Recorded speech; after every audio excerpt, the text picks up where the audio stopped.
Kani nga video ang inyong makita karon mga choy, mao ni ang episode 2 sa tuang Manila Gala Experience. Ayha nato na experience ang mamaligya og mga ukay selected sa daplit sa dalan. And even we sell it online. Nahimong Shopee delivery rider, starting traditional businesses, and any job that I try to fit with. But before ta mo padayon ani nga storya mga choy, na lang ko'y verse nga gusto i-share sa inyo ha diri sa Ecclesiastes chapter 3 verse 1. Yang ingon nga to everything there's a season and a time to every purpose under the heaven. Meaning to say, dili aksidente kung unsa man ang mga sitwasyon nga atong nagian sa atuang kinabuhi. But everything, it's all part of God's plan sa atuang kinabuhi. And that's the very reason this verse remind me nga walay dapat ika-regrets. Kaya if there's one thing sure, God is teaching me something from experiencing those different kinds of lifestyle. Ug sa atong pagbalik ani nga istorya mga choy, akong i-share sa inyo ha kung unsa ang mga first time experiences nato during those times nga nilupad ta sa Manila. Ug ang first time nga una nako i-share sa inyo karon mga choy is mo ni ang CR nga pag-open pa lang nimo sa portahan is ready to deposit na ka.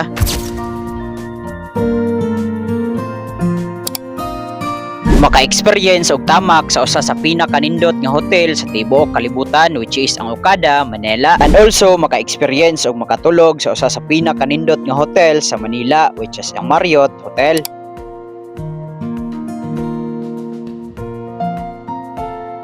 Maka-experience og breakfast sa one of the most luxurious hotel nga ang isa ka kan-anan nimo good for 2 to 3 weeks na nga budget sa usa ka tawo.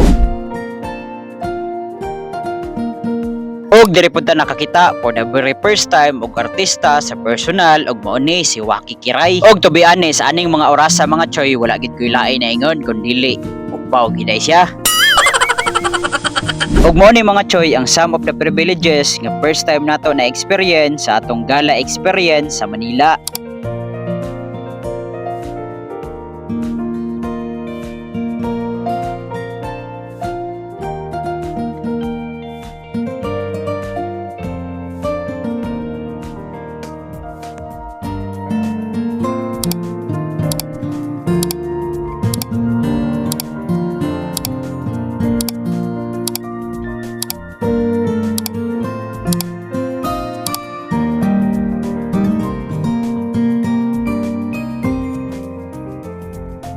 With that, diri ra kutob ang atong storya aning episode mga choy. Don't forget to like, follow and share if you want to see more of our videos in the future. Once again, this is Lens TV, ang inyong estudyante sa kinabuhi, and God is my one and only teacher. God bless and keep safe always.